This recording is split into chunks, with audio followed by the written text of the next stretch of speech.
This is a ridiculous argument. It'd always be ridiculous. If Al-Qaeda said that they were going to fucking blow up the World Trade Center before they actually did it, would that be appropriate? No. Shut the fuck up. All right. Let's get to Bibi. Netanyahu, thank you so much for joining us. A central part of the ICC's charges against you and Gallant is, quote, I dream of a world where we will look back at this moment in history and go, isn't that crazy that we literally had mainstream media outlets interview Adolf fucking Hitler? You know, the same way that we look at like Time magazine covered, like Man of the Year, 1933, Adolf Hitler, like that shit.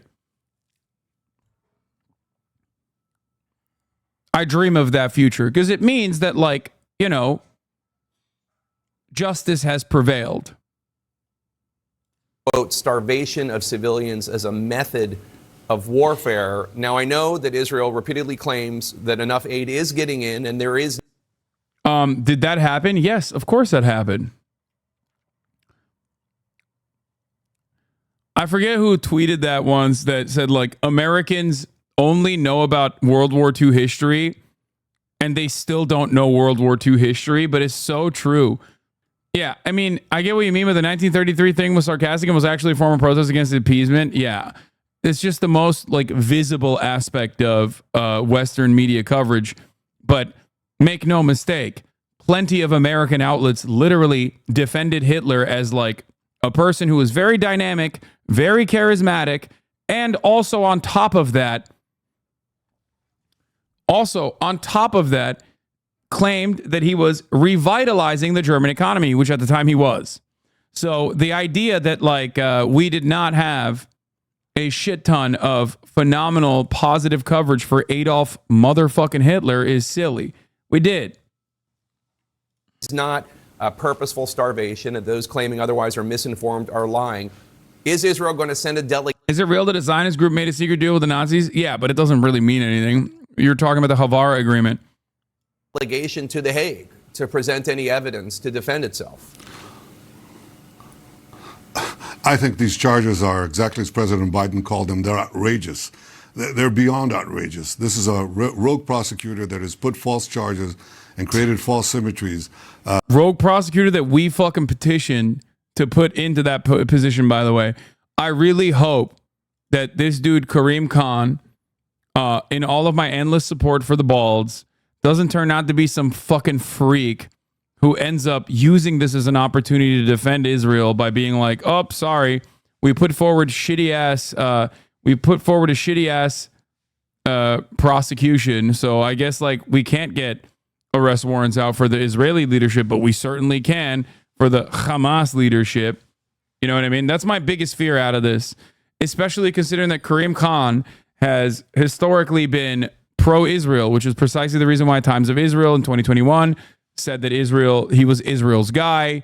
Ironic because it's not a part of the courts, but why the fuck is Israel having a say in who gets to be a prosecutor for the ICC? Same with the United States of America. The United States of America petitioned him. I hope that it's more of like a Jose Andres type situation where someone who is a Zionist themselves are just like, no, this is fucking ridiculous. Like we have to do something about it. And not like a bait and switch type situation. That are both dangerous and false. And the first false symmetry is he equates the democratically elected leaders of Israel with the terrorist tyrants of Hamas. That's like saying that, well, I'm issuing arrest warrants for FDR and Churchill, but also for Hitler. Or I'm issuing arrest warrants for... wow, this is a really good line, man. Keep repeating it. George Bush. George W. Bush, but also for bin Laden. That's absurd. Secondly, the charges are completely false. Let's take this charge of starvation. We've put in 500,000 tons of trucks of food and medicine for this population. We've taken... In northern Gaza, the average population daily caloric intake is 245 calories. 245 calories. Monstrous piece of shit. Doing genocide denial. I wonder if Jake Tapper will ask him this question. 245 calories is half of a Big Mac, less than half of a Big Mac. A Big Mac is 556 calories. Here it is. This is the Oxfam report. People in northern Gaza are forced to survive on 245 calories a day, less than a can of beans. How do you know that? Yeah, you're right. When genocide is happening, people have no idea it's going on. So will Jake Tapper? Oh no, I'm saying that about the Big Mac. Come on, bro. I'm a fucking psychotic dieter in a good way. So here's the thing. Will Jake Tapper ask him that question? You said there's sufficient aid going into Gaza, which every single human rights group that is on the ground working, international and Palestinian alike, has said that you're wrong. That is just an objective falsehood. So let's hear what he has to say. 20,000 trucks. We've paved roads to put those trucks in. We've opened border crossings that Hamas closed down. I've had airdrops that are facilitated, sea route supplies. I mean, the whole thing is absurd. You should know this. I mean, the prices of food in Gaza has dropped by 80%. The markets don't lie. They talk about 23, I think, or 30 cases of malnutrition in a population of 2 million. Okay. The United States in 2022 had 20,000 deaths of malnutrition. That's 3. Oh my God. Oh my God. Please, Jake Tapper, please shut him the fuck up and ask him the question. Times more than in Gaza. This is completely false. It's the kind of slander that has been leveled at the Jewish people. He literally just said, what do you mean they don't have enough food? They have too much food. Now, that's delusional.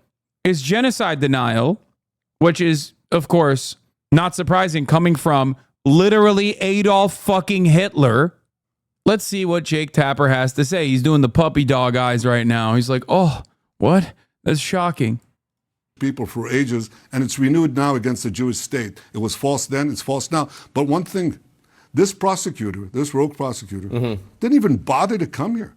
He said he'd come here. Now he changed the subject. He's like, oh, the rogue prosecutor that didn't even bother to come here. Excuse me. Perhaps you shouldn't have given him enough fucking ample evidence.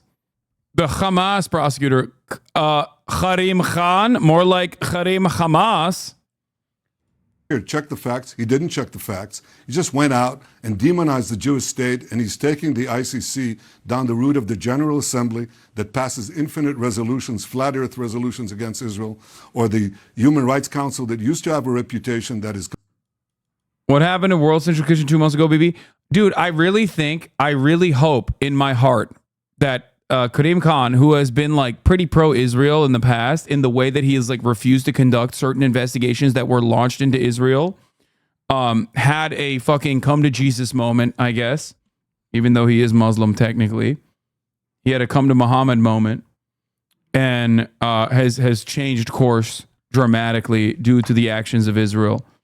I really, really, really, really hope that is the situation in a Jose Andres style circumstance. Completely blown because half the resolutions are against Israel, not against Iran, not against North Korea, not against Syria. It's the same thing. It's outrageous. And false. And dangerous because it endangers every democracy. We should note, though, it's not just the ICC expressing concerns about the lack of humanitarian aid getting into Gaza. President Biden and his administration and their officials, not to mention European... You mean President Hamas? Jake, are you saying President Hamas has issues with the aid? He's old. He's stupid. What does he know? Allies of Israel and their officials, they've all been making this case for months that Israel is not letting enough aid in. So when President Biden expresses concern about you not letting enough aid in, is he wrong? Well, no, we had the same concerns. We were trying to get the aid in. Dude, shit. Actually, not enough aid was getting in, and we were concerned by it. How much you want to bet he's going to say Hamas is actually the only force disrupting aid delivery? This is, of course, a classic lie. All of the crossings were closed and maintained by Israel.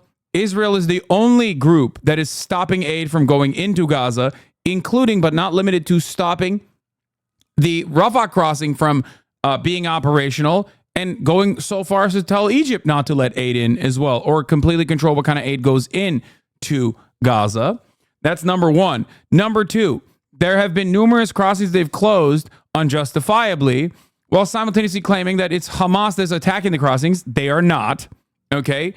There have been instances where they did the flower massacre, as you guys know. They opened fire on fucking humanitarian aid convoys, okay, killing a shit ton of people. Settlers are literally disrupting humanitarian aid on the Israeli side of the fucking border, which the police refuse to fucking prosecute. Okay. They have now seized control over the Rafah border from Egypt and are directly controlling it. They are also, once again, refusing to let aid in. It's just sitting on the fucking border in trucks. Okay? Not only that, but also these people are starving, right? So sometimes there is chaos in the delivery of the aid. So the civil organs of Palestinian society, the police force, okay? The civil organs of society, the Palestinian police force, which is civil, it's not, they are armed, of course, they are cops, noticed the chaos that was occurring at humanitarian aid delivery drops, so they maintained order. So what did Israel do? Remember, this was a couple months ago. Okay? What did Israel do? They assassinated the chief of police and then said he was Hamas. And to this day, they still will target even UN trucks and then claim with drone footage, which they did literally last week, show drone footage of armed people around the UN trucks, cops in full fucking police fatigues, by the way. And they'll show that drone footage to be like, see, UN is Hamas. UN, UNRWA, and UN is working with Hamas. These Palestinians, they have guns. They are Hamas. No, they're not. They're fucking police. They are there to do their very best to maintain order during a fucking genocide. Also, yeah, not only are they refusing to prosecute the aid, the settlers that are stopping the aid delivery, Israeli soldiers and police are tipping off the groups that attack the Gaza aid trucks. This is an article from today. A Guardian exclusive.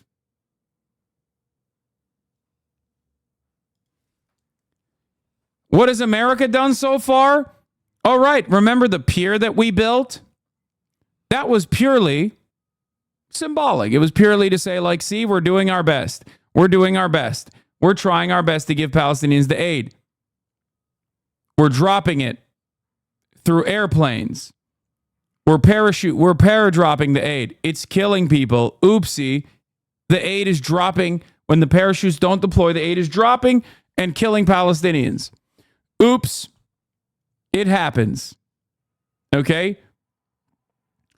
Also, the fucking Pentagon today says none of the aid unloaded from a U.S. pier off the coast of Gaza has been delivered to the broader Palestinian population.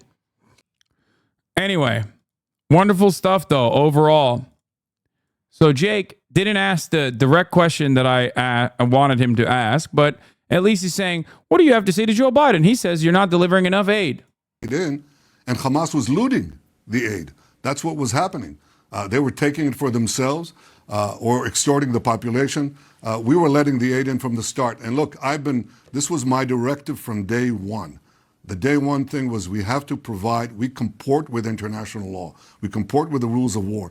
We have to get those trucks in. We're getting hundreds of trucks every day in.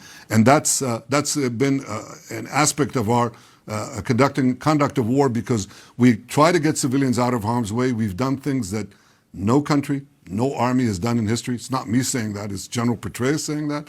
The head of the urban warfare at West Point, Colonel John Spencer, says it. Israel's gone out of its way both in humanitarian aid and getting civilians out of harm's way with millions of text messages, millions of phone calls and leaflets that we've been dropping, giving up the element of surprise. Israel is given here a bum rap. I think it's dangerous because basically it's the first. Dude, what if I were to fucking drop a leaflet before I drop bombs on your house? Like, you probably wouldn't appreciate that. This is a ridiculous argument. It'd always be ridiculous. If Al-Qaeda said that they were going to fucking blow up the World Trade Center before they actually did it, would that be appropriate? No. Shut the fuck up. I hate this. I hate this argument. Oh, shit, dude. Russia is actually fucking doing roof knocking in Ukraine, so I guess it's fine now. First democracy that is being taken to the dock when it is doing exactly what democracy should be doing in an exemplary way. I think. Yeah, technically they did a roof knocking on one of the buildings before hitting the second one, so I guess it was fine. The first one was bad, but the second one is perfectly moral. Yeah.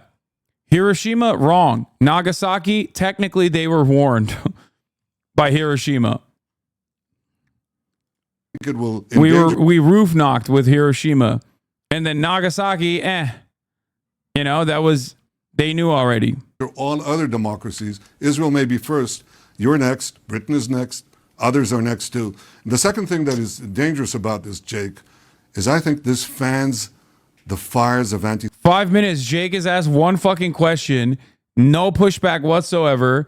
This genocidal piece of shit is just lying the entire time. Anti-Semitism that are raging on American campuses and throughout Western capitals. They're pouring gas. He just poured gasoline on it, this rogue prosecutor, Khan. So, because, you know, people initially will think this is serious. They think the ICC, this is a serious thing. It's not. Well, it's a travesty of justice, and it's a pack of lies. Let me ask you, because what Hamas did on October 7th, just to make this clear, what Hamas did is abhorrent, as is the refusal to return the hostages. Oh, abhorrent.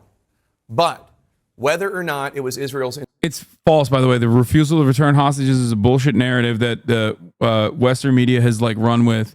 That's not true at all. So the framing of this question is already fucking false. Israel is the one who refuses to take the fucking deals that Hamas has presented, I believe 30 plus times in the past 8 months. Tens of thousands of innocent Palestinians, including countless children, have been killed and maimed by the IDF in your war against Hamas. Is there anything you and the IDF could have done any differently to avoid all the loss of innocent lives in Gaza? First of all, every civilian casualty is a tragedy. Every child lost, or every woman lost, or every innocent person lost is a tragedy.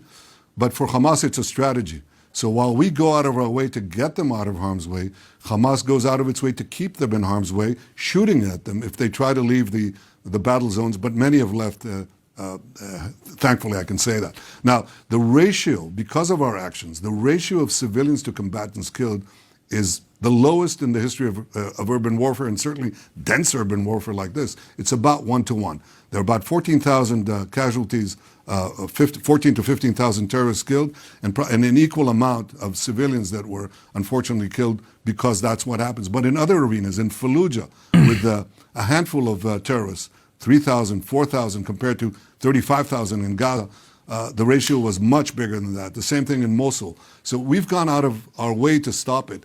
And let me tell you, I think that the numbers are also inflated. You know, the UN... Oh, it's so gross. Dude, anything and everything they will use to their advantage to continue defending genocide. 1 to 1 is 50% is terrible. It's also not correct. Benjamin Netanyahu is saying that every single adult male that is over the age of 18 or over the age of 15, I think, and under the age of like 65 is considered a Hamas militant. That's all he's saying here. And even then, the fucking ratio is still awful. Yeah, he's gonna bring up the UN saying we have identified 24,000 of the victims, and we cannot identify the rest of the victims because Israel won't let us. That was the point that the UN was making. Of course, because he's a disingenuous, genocidal piece of shit, literally the reincarnation of Adolf fucking Hitler, he's like using that as an example, using that as an opportunity to do more fucking genocidal propaganda. The UN organizations that are dominated by Hamas in Gaza is giving false information, as is Hamas itself. And people believe these numbers. The other day they came and said, well, you know, it's about 35,000 who are killed, but 10,000 of those we said are women and children. Now we can't say that. We don't know who they are. Or whatever the number. That's not what they said. Jake Tapper, do a fucking job. Do your goddamn job, you fucking muppet. You stupid fuck. Do your goddamn job. If you don't do your fucking job, I'm going to lose my goddamn mind. Oh, my God. Oh, my God.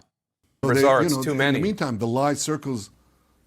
Well, look, yes, one is too many, but... What do you mean? What do you mean? Oh, any life is too many. Shut the fuck up. That's not the only point that you should be making. If you do truly believe that it's unconscionable that even one life is too many, then you should be fucking frothing with the mouth right now when talking about 35,000 dead. He's literally denying the fucking figures, Jake. God damn, dude.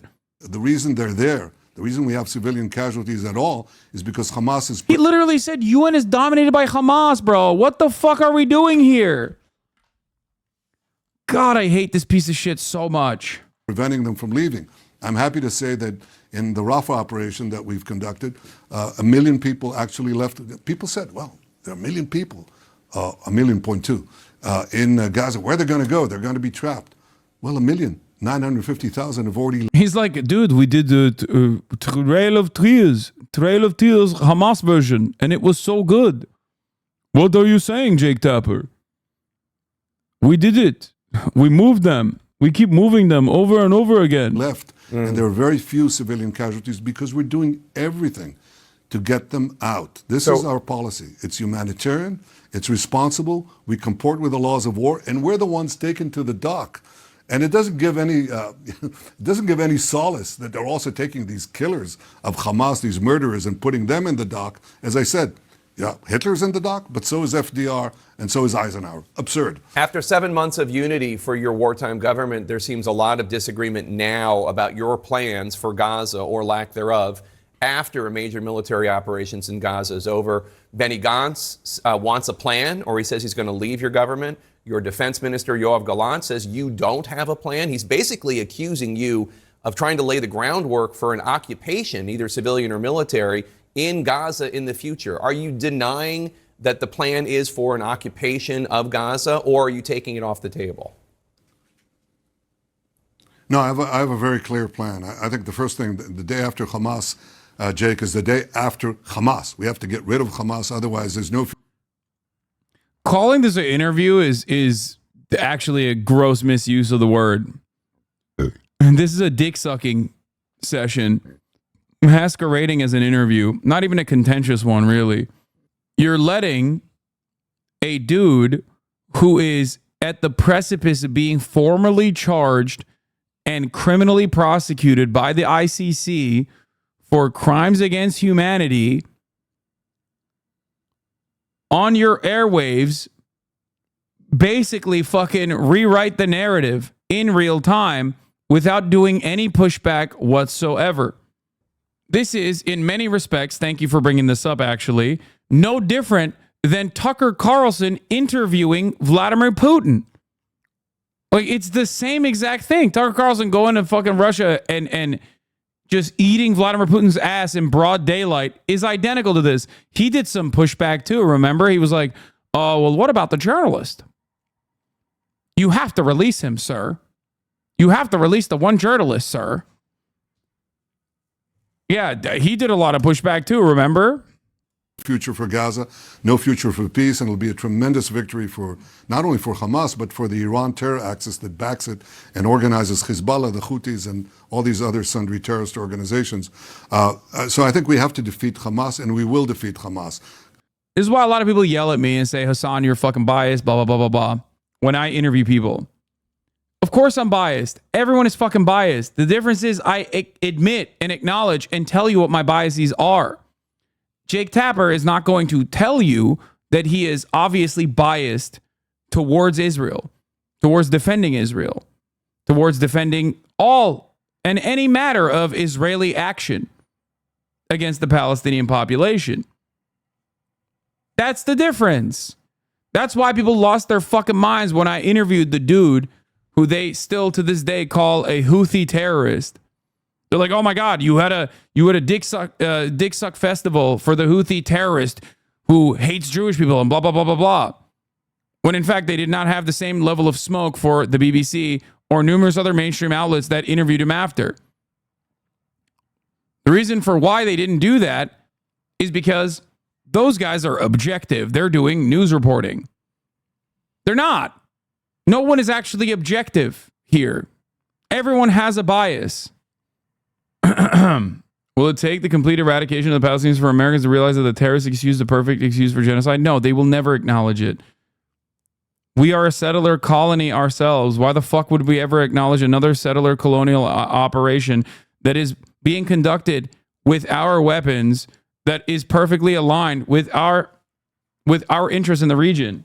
Rafah is the last stronghold of Hamas terrorist battalions. We'll defeat them. That ends the intense part of the fighting.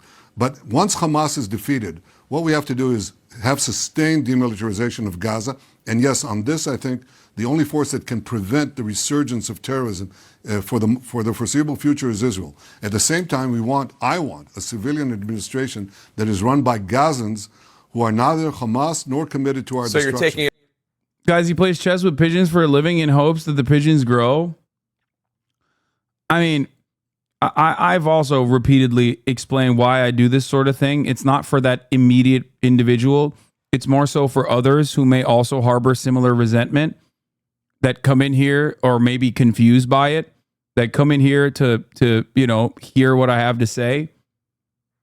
It's never specifically about changing the mind of that individual. Sometimes it does work.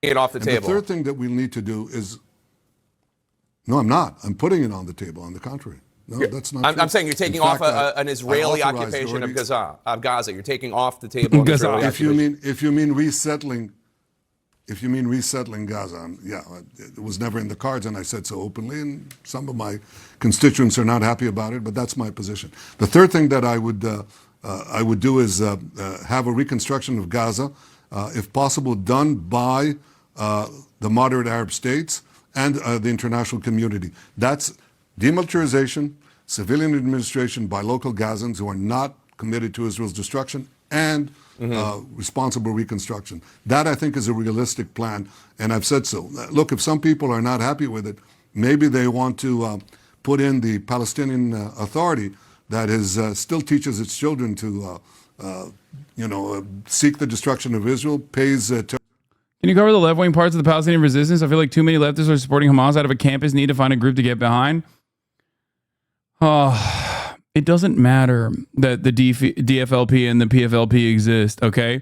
Most of the secular leadership within the Palestinian resistance have been assassinated by Israel throughout the past 75 fucking years.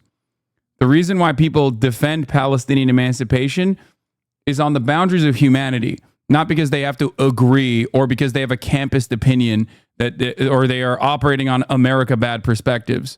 I think this is false. Okay? We have personally talked about a lot of the secular parts of the Palestinian resistance, or even the outright Maoist, outright objectively socialist aspects of Palestinian resistance. It doesn't matter, especially when the PFLP and DFLP currently are operating alongside Hamas. They are. Every part of the Palestinian resistance is operating alongside Hamas. Why? Because Israel is currently engaging in an offensive campaign in Gaza. This is precisely the reason why on October 7, while Hamas and other Palestinian resistance groups engaged in offensive operations that I would consider to be atrocious in certain aspects of it, which were still, of course, not justified, but understandable, all things considered, after 75 years of occupation. That's why I say Israel is directly responsible for October 7, because you cannot keep pushing people into a fucking corner and expect them not to lash out. But ultimately, there is no political ideological boundaries in which people are defending Hamas because they're Islamist fundamentalists or something like that, or defending Hamas because they're anti-America across the board. That's why I think those Palestinians would kill you if you're queer in Gaza takes ring hollow. You don't defend people's humanity because they agree with you. When I say Medicare for all, I mean for all. That means Medicare for people who disagree with me, Medicare for people who want to kill me, Medicare for Nazis even. Okay? This is not a conditional allegiance that I have. There's no transactional nature of like offering human rights to all people unconditionally. It just means unconditionally. The goal overall for systems is to make it virtually impossible to have reactionary sentiment, to harbor reactionary sentiment, to become a Nazi. Terrorists, the more Jews they kill, the more they pay. Supports terrorism. That's not my position. I want a different future for Israelis and Palestinians alike. I think it'll affect the future of peace in the Middle East, too. Two more questions for you, sir, because I know your time is limited. 3 people familiar with the ceasefire discussions that fell through earlier this month tell our reporter, Alex Marquardt, that Egyptian intelligence quietly changed the terms that Israel had already agreed to in order to get Hamas on board. Does this raise concerns for you about Egypt being involved moving forward? Look, I think we have a goal, which is not only to defeat Hamas, but also to release the hostages. My government. Bullshit, bro. You don't even wear the fucking release the hostages pin anymore because you don't give a fuck. The hostage families and friends of the hostages and people that want the hostages released in Israel are his number one enemies right now. Okay? They are the ones who are literally protesting in the streets every fucking day for the past 8 months at this point. He does not give a fuck about the hostages. The fact that Jake Tapper is like talking about the hostages or letting him talk about the hostages as though he cares as anything but a fucking talking point is so ridiculous. Oh, he cares about them so much. That's why he's fucking lasering them with American rockets, mind you. The government has been able to secure the release of 124 hostages so far. FTP. And we're committed to get the rest. Hamas, unfortunately, has been hunkering down on a demand that is simple. They say, well, we can release the rest of the hostages, maybe. But in order to do that, you have to get out of Gaza, end the war, and allow us basically to regroup and reconquer Gaza. And they vowed to commit the October 7th massacre, this horror of beheadings and raping of women, beheading women after they rape them, the burning of babies, the slaughter of the innocent, the taking of hostages. We'll do that again and again and again. So that's something I won't agree to. And I hope Egypt understands that we can't agree to something like that. That's not something that we can countenance, and neither can the people of Israel. By the way, the overwhelming majority of Israelis support this policy. And I can tell you that the other day, by the way, yesterday, we had a resolution in the Knesset where 106 out of 120 Knesset members supported a resolution that says you cannot accept the ICC statement. You cannot accept it. We'll reject it. It's a farce, and we have to stand up to it. And I can tell you, I don't remember that Israelis, I don't remember the Knesset agreeing, 106 Knesset members out of 120 agreeing on anything. But Mr. Prime Minister, you say that the majority of the American people are with you on this plan, but a poll from the Israel Democracy Institute from this month showed a majority of Israelis, 56%, say getting the hostages back home should be a higher priority than military action in Rafah. So don't you just fundamentally disagree with the majority of the Israeli people? Well, I've seen other numbers, but I take a different thing. I don't say this is more important than that is more important. I say both of them are important. And in fact, the military action that we're taking against Hamas is, in fact, the way to get these hostages, because without military pressure, basically without squeezing them, Hamas is not going to give up anything. That's the reason they gave up the first half of the hostages, and that's the reason they'll give up the second half. So I see them as complementary and not contradictory goals, and I intend to fulfill both of them. Before you go, sir, we should note, well, we appreciate your talking to us. According to the independent Israeli media monitor, the Seventh Eye, you've done about 24 interviews since October 7th, but all of them in English and all the outlets outside Israel. I don't want to begrudge that. It's crazy that this is the most contentious he will be on this entire interview. That's crazy. I wonder why, by the way.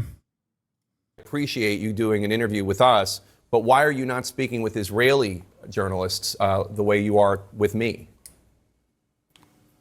That's the tendentious reporting of a lot of the Israeli media. So I can tell you what they're not telling you is I've done, I don't know if it's 24 or 20 or 15 press conferences with Israeli media. They can ask anything they want, and they do. And I just met Israeli reporters the other day in Rafah. In fact, 3 days. Bitch, he's right. You didn't do a fucking sit-down Hebrew interview at all. I wonder why. Ago, and they ask me all the questions they want. So that's simply not true. I speak to them and I speak to you, and I welcome the opportunity to tell the truth and dispel the lies in both mediums. Israeli Prime Minister Benjamin Netanyahu, thank you so much for your time. Appreciate it. Fuck you, Jake. Oh, I appreciate it. Fuck you. Fuck your appreciation. And fuck Benjamin Netanyahu. Benjamin Netanyahu can suck my dick.